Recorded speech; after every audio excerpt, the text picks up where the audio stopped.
Association के सदस्यों ने किया आजाद समाज पार्टी के प्रत्याशी पारुल नागपाल का स्वागत।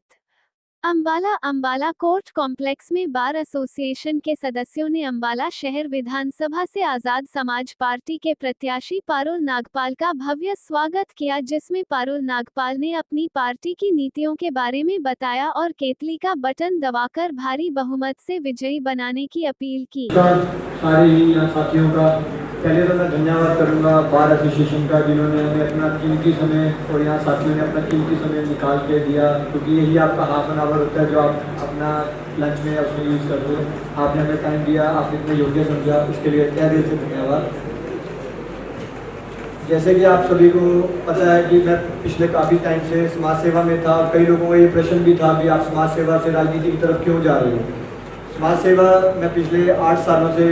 मैं बच्चों की एजुकेशन के ऊपर काम कर रहा था, क्योंकि आज भी हम 2024 में बैठे हैं, आज भी हमारे आसपास में कई ऐसे बच्चे हैं जिनको शिक्षा से वंचित रह रहे हैं, पढ़ाई की वजह, पैसों की वजह से या किसी रिसोर्सेज की वजह से। तो मेरा एक मुद्दा था भी अंबाला के अंदर हर बच्चे को एक शिक्षा का जो अधिकार है वो उनको दिलवाया जाए। तो उसके तहत मैंने प्राइवेट स्कूलों में बच्चों को अडॉप्ट किया, जो जिनके माँ बाप नहीं है या जिसके फादर की डेथ हो गई या कोई इनकम का सोर्स नहीं है, तो उसके ऊपर मैं काम करते करते जब मैं लोगों से हमने अभियान चलाया, शिक्षा अधिकार अभियान, तो मैंने डोर टू डोर किया अंबाला शहर में हर बच्चे को, ताकि शिक्षा मिले। क्योंकि पिछले जब कोविड आया तो काफ़ी बच्चों ने अपनी पढ़ाई की पैसे की वजह से अपनी पढ़ाई को छोड़ दिया था, और उसमें हमारे गांव के लोग नहीं थे, हमारे शहर के भी कई ऐसे लोग थे जो अपने बच्चों को नहीं पढ़ा पा रहे थे, और वो अपने बच्चों को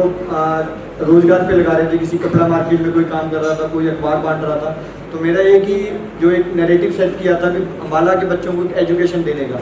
तो उस तहत जब हम निकले तो लोगों ने बोला पढ़ाई के साथ साथ आप एक सफाई के ऊपर भी एक काम करो। तो जब हम सफाई के लिए निकले तो हमने स्वच्छ अंबाला एक अभियान चलाया। उसके तहत मैंने यहाँ पर पूरा ग्राउंड वर्क पे जाके, धरातल पे जाके देखा सफाई की जो मेन प्रॉब्लम क्या है, जो यहाँ पर अभी तक पानी का सफाई क्यों नहीं हो पा रही, पानी क्यों निकासी क्यों नहीं हो पा रही। तो उसके तहत हमने काफ़ी वार्ड्स में क्लीनिंग की, और काफ़ी जगह हम जाके जब क्लीनिंग करने के बाद हमें पता लगा जो यहाँ पर पानी की जो निकासी है वो पिछली सरकारों की वजह से, चाहे उसमें कांग्रेस थी या बीजेपी थी, उनकी लापरवाही की वजह से वो निकासी प्रॉपर नहीं बन पाई। क्योंकि पीछे से फंड तो बहुत मिला था इनको, 2005 में 5000 करोड़ का जो एक फंड मिला था सीवरेज प्लांट के लिए, वो कहीं भी धरातल पे नहीं है, जिसकी वजह से हमारे शहर में 1 घंटे की बारिश में भी वो शहर पूरा डूब जाता है। तो उसी के तहत हमने एक पानी की निजात डालने के लिए अपने ट्रस्ट के द्वारा ही हमने एक रेन हार्वेस्टिंग वेल का एक प्रोजेक्ट लेके आए थे, जिसमें आपकी कोर्ट के अंदर भी हमने वो प्रोजेक्ट को लगाना था। क्योंकि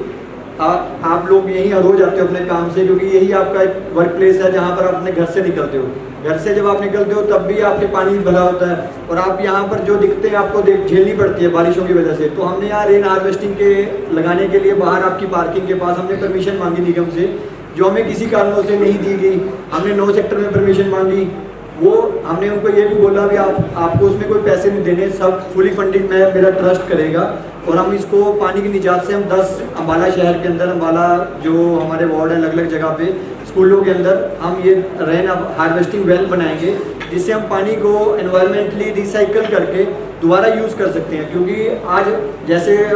हम तो रोज सुनते हैं पानी का लेवल नीचे जाता जा रहा है, तो उसके तहत हमने एक प्लांट लगा के, जिसमें ज़्यादा कोई खर्चा भी नहीं था, सरकार के पास फुल रिसोर्सेज थे, फिर भी सरकार ने वो नहीं लगाने दिया हमें। जो निगम के कमिश्नर थे उन्होंने हमारे को परमिशन नहीं दी, एनओसी नहीं दी, तो उसमें हम काम नहीं कर पाए। तो लोगों की काफ़ी समस्याओं को देखते हुए अभी पीछे मैंने एक डिसीजन लिया कि मैं राजनीति में आऊँ। राजनीति में आने के लिए यहाँ पर 2 ही पार्टियाँ थी